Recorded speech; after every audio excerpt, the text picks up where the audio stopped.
Okay, so today is April 7th, and we're here with Sheriff Honsal for our media availability. We can just jump right in. Okay. So will you talk to us a little bit about how we've been handling calls and investigations?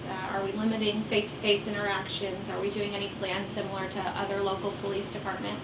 Yeah, so law enforcement throughout the county has taken an approach that we are limiting our contacts with the public. We made this determination about 3 weeks ago when things started ramping up, that Humboldt County Sheriff's Office will do a lot of things over the phone. If it's a non-essential report such as vandalism, property crimes without a known suspect, we're going to refer people to our online reporting software so people can report those crimes online. It's very important that we document those things. You will get a case number, you get everything you would get in in-person contact, but yet we would limit that contact. And so it's important that, number one, people still call us because we're still taking crime reports. If you have a loss or a theft, those kind of things need to be reported. If you have serial numbers, we need to put those into our database and our systems,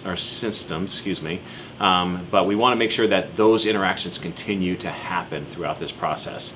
We're doing a lot of things over the phone. Each officer has a cell phone. They will be calling, making contact with people, but we're still responding to the serious and violent crimes out there, and we're available. We've increased patrols. We're on 12-hour schedules, and so throughout the county we have 24-hour coverage, and we're going to continue that way, through the duration of this event.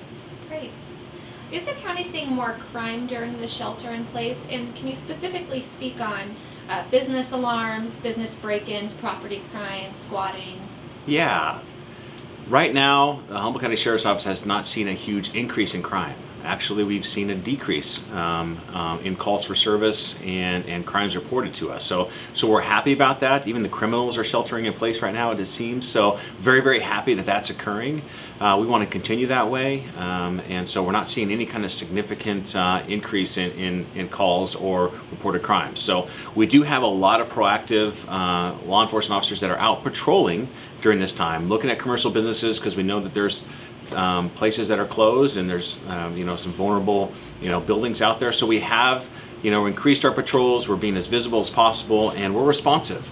So since we don't have a lot of calls for service, when there's a call that does happen, we're there quickly, and we're being very, very responsive. Great. Can you specifically speak on domestic violence and suicide during this COVID? Have we been seeing more of those sort of cases, and what are we doing to support those victims? We recognize the fact that right now there's a lot of tension in the air, there's a lot of fear and a lot of anxiety that's going on. And so I think that's reflective, by each individual is experiencing that, and then also translates into family tension and things that occur in the office. And so I think people have to be cognizant of that. There's a lot of resources out there, a lot, for people to call in case they need some help. There's helplines, there's, mental health has a helpline. All those information is available to us, and so you just have to research it, call those numbers to reach out for help at this time. But also remember, we do have a shelter in place, but it doesn't prevent you from actually walking away on those sidewalks, in front of your house, and taking time for yourself right now to kind of take a deep breath and to try and have some alone time to clear your mind, get some fresh air.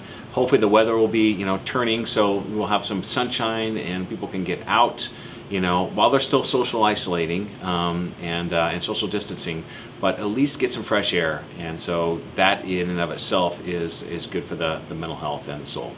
Absolutely. Let's talk a little bit. There's been a lot of talk about curfews and other places. Do we have any plans for implementing a curfew? So right now there's a shelter in place. It's a public officer's order to shelter in place.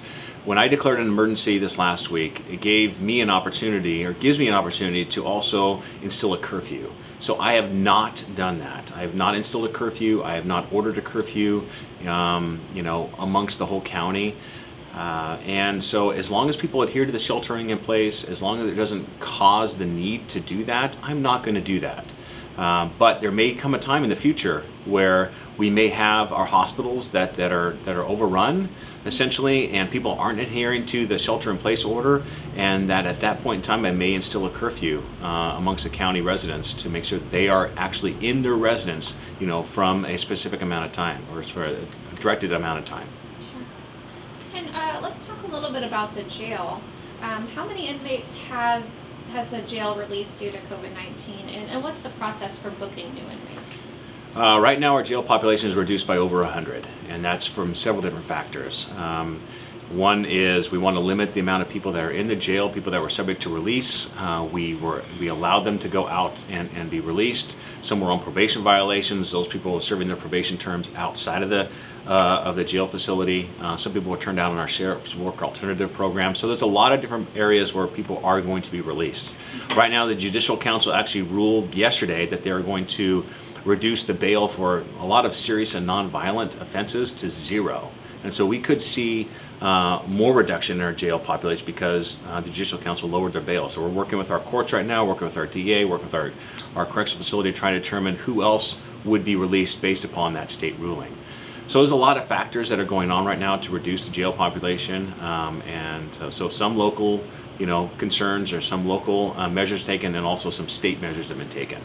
So in the meantime, we do screen our people that are coming into the correctional facility a whole lot differently now. So instead of coming into the facility, we are actually taking a nurse to our Sally Port area, outside our booking area, reviewing everyone, making sure that they don't have any kind of symptoms or reason or alarm for them that may be infected with COVID-19.